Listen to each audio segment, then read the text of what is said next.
Welcome to my channel excellent. तो दोस्तों आज हम बात करेंगे 5S के ऊपर। 5S क्या है, इसे कैसे इम्प्लीमेंट करते हैं, क्या क्या इसके बेनिफिट्स हैं, उन सब के ऊपर।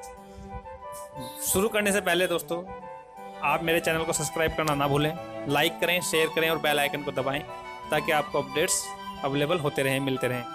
तो दोस्तों शुरू करते हैं 5S। There are 3 questions. यहाँ पर 3 क्वेश्चंस हैं। Number 1, what is 5S, how to implement it, what are this its benefits. 5S क्या है, इसे कैसे इम्प्लीमेंट कर सकते हैं और इसके क्या क्या फायदे हैं। तो बात करते हैं what is 5S। 5S is a scientific and systematic way of the work placement. 5S एक साइंटिफिक और सिस्टमेटिक तरीका है अपने वर्क प्लेसमेंट में काम करने का, वर्कशॉप में काम करने का, शॉप फ्लोर में काम करने का, उसको सही से मेंटेन करने का।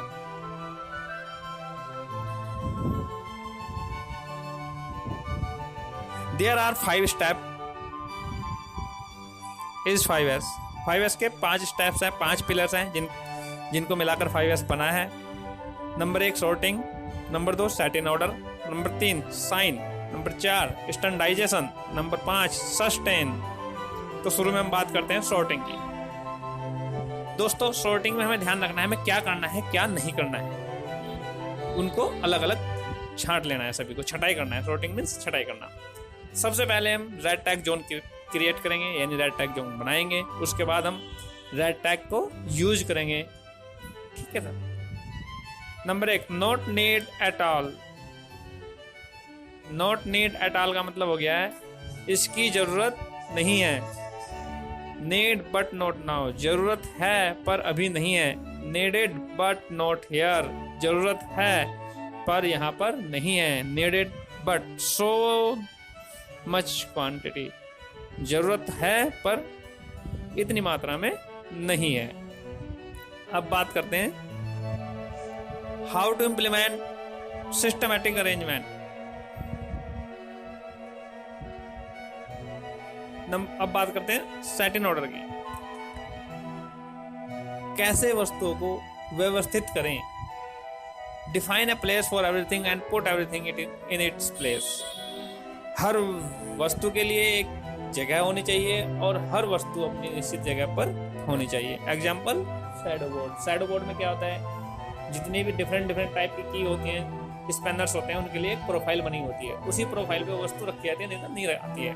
ऐसे हम कंप्यूटर टेबल पर भी बना सकते हैं, मार्क कर सकते हैं। प्रिंटर के लिए, लैपटॉप के लिए, माउस के लिए, कीपैड के लिए, इन सब के लिए मार्क कर सकते हैं। How to implement systematic arrangement in set in order. Analysis status. सबसे पहले हम स्टेटस जो है उसको एनालिसिस करेंगे। Decide how they should be put away. फिर हम डिसाइड करेंगे कि जो अनवांटेड चीज़ें हैं उनको दूर कैसे रख सकें। Decided which thing will belong here. फिर हम डिसाइड करेंगे कौन सी वस्तु कहाँ से संबंध रखती है, उसकी जरूरत कहाँ पर है। Get everybody to follow rules including and labeling etc. Indexing and labeling. और सबके लिए रूल जो हम बनाएंगे उसको फॉलो करना जरूरी है। उसमें लेबलिंग और इंडेक्सिंग भी कर सकते हैं। बेनिफिट ऑफ 2S के क्या क्या फायदे हैं। फाइंड थिंग फास्टली, चीजें जल्दी मिलती हैं। एलिमिनेशन ऑफ सर्च टाइम, ढूंढने का समय कम होता है।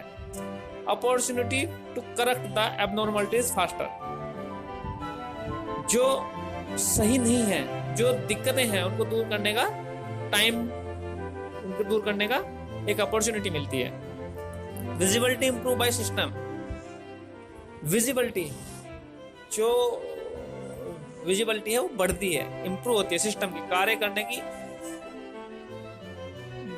पता चलता है कि किस स्टैंडर्ड का कार्य हो रहा है। Space saving by systematic arrangement, जगह की बचत होती है। Efficiency of work improve as thing are when they are actually needed. जो कार्य करने की एफिशिएंसी है वो बढ़ती है क्योंकि जिस चीज की जहां पर जरूरत होती है वो वहीं पर होती है। तो ये फायदे हैं। अब बात करते हैं 3S की, साइन की, सफाई की, क्लीनिंग की। क्लीनिंग में seem like straightforward process but having a standardized cleaning program can make all the difference. Cleaning एक स्ट्रेट फॉरवर्ड प्रोसेस लग सकता है, सीधा प्रोग्राम लग सकता है, लेकिन अगर स्टैंडर्डाइज्ड तरीके से क्लीनिंग करी जाए तो वो डिफरेंस, अंतर पैदा करती है। How should we clean. Question है हाउ शुड वी क्लीन या what is the purpose of cleaning. हम कैसे सफाई करें या सफाई करने का क्या उद्देश्य है हमारा होना चाहिए। नंबर 1 क्या होना चाहिए, क्लीनिंग विद मीनिंग। क्लीनिंग एक उद्देश्य के साथ होनी चाहिए। क्लीनिंग इज इंस्पेक्शन, क्लीनिंग जो है इंस्पेक्शन होनी चाहिए। जैसे 6 side cleaning, front rear left right top and bottom, चारों साइड 6 की 6 साइड से क्लीनिंग होनी चाहिए और इंस्पेक्शन होना चाहिए। अब बात करते हैं 4S स्टैंडर्डाइजेशन की। स्टैंडर्डाइजेशन में क्या है, कुछ सिंबल से भी हम बहुत चीजों को हम व्यक्त करते हैं, डिफाइन करते हैं सिंबल्स के थ्रू। तो सम सिंबल्स ऑफ स्टैंडर्डाइजेशन क्या है, जैसे वॉकवे, ये ऐसे वाले वॉकवे के लिए ये सिंबल यूज करते हैं, डायरेक्शन के लिए ये सिंबल यूज करते हैं, डेंजर मार्क के लिए ये सिंबल यूज करते हैं, क्रॉसिंग के लिए ये सिंबल यूज करते हैं, एटीपी लाइन के लिए ये सिंबल यूज करते हैं, सरफेस वाटर लाइन के लिए ये और सोवर लाइन के लिए ये। अब बात करते हैं स्टैंडर्डाइजेशन के लिए, shift the entire area at the end of shift. Shift की अंतिम समय पर जब शिफ्ट समाप्त हो रही हो तो पूरे एरिया की सफाई करनी है। Make zone and fix the zone wise responsibility for implementation and evaluating system. हमें क्या करना है, जोन बनाने हैं और जोन वाइज उनकी रिस्पॉन्सिबिलिटी निश्चित कर देनी है, डिसाइड कर देनी है, जो सिस्टम को इम्प्लीमेंट कर सकें और इवेल्युएटिंग कर सकें और उसको देख सकें, जांच कर सकें। Integrate this responsibility into routine work. इस रिस्पॉन्सिबिलिटी को, इस जिम्मेवारी को अपना रूटीन वर्क बनाएं। Check how well the system is working and sustaining result. हमें चेक करना है कि जो हमारा सिस्टम है वो वर्किंग सही कर रहा है और उसका जो रिजल्ट है वो सस्टेन हो रहा है कि नहीं हो रहा है। इसके बाद अब बात करते हैं 5 sustain. Process of sustain. Sustain में क्या प्रोसेस है, कैसे सस्टेन कर सकते हैं। Monitor the system on daily basis. System को डेली बेसिस मॉनिटर करना है। Improve ownership by allocating area. Ownership को इंप्रूव करना है, एरिया को एलोकेट कर देना है। Using red tag campaigning. Red tag campaigning चलानी है। Communication visually through fixed point photography. Communication visually through fixed point photography का मतलब ओल्ड और न्यू फोटो लगा सकते हैं, वहाँ पे वो डिस्प्ले कर सकते हैं, पहले क्या था और अब क्या है। Structure communication top to bottom. Structure communication का मतलब कम्युनिकेशन जो टॉप टू बॉटम चलते रहना चाहिए, कहीं कम्युनिकेशन गैप ना हो। Continuous training of team. जो टीम है उसकी लगातार कंटिन्यूअस ट्रेनिंग होनी चाहिए। Periodic audit at all leads. Time पर ऑडिट होने चाहिए। मोटिवेटिंग थ्रू रिकॉग्नाइजेशन और टीम को मोटिवेट करने के लिए कुछ रिवार्ड भी देने चाहिए। अब है बेनिफिट ऑफ 5S। अब हम बात करते हैं बेनिफिट की। अभी तक हमने बात की है इम्प्लीमेंट की कि हम कैसे इम्प्लीमेंट कर सकते हैं। अब बात करते हैं बेनिफिट की कि इसके फायदे क्या होंगे। Number 1 quality improvement. Quality improvement में कैसे होगी भाई क्वालिटी इंप्रूवमेंट, जब हम इस सबको इम्प्लीमेंट कर देंगे तो मिनिमम डिफेक्ट क्या होगा, कम हो जाएंगे। मिनिमम रिजेक्शन क्या होगी, कम हो जाएगी। मिनिमम कस्टमर कंप्लेन कम हो जाएगी। ये तीनों चीज कम हो जाएंगी तो क्वालिटी हमारी ऑटोमेटिकली इंप्रूव हो जाएगी। Number 2 cost reduction. Minimum cost of material की कॉस्ट कम होगी। Effective energy use. एनर्जी जो होगी हमारी वो सही तरह से यूज होगी।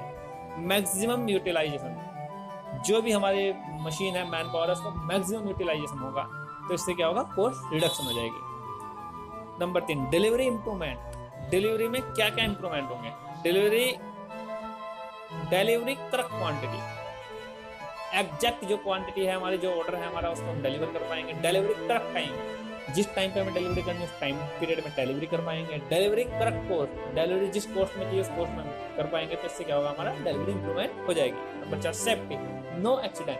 चीजें जब सही होंगी, व्यवस्थित होंगी और सिस्टमेटिक होंगी तो एक्सीडेंट ऑटोमेटिक कम हो जाएंगे। नो पोल्यूशन कम हो जाएगा। 5 मोटिवेशन।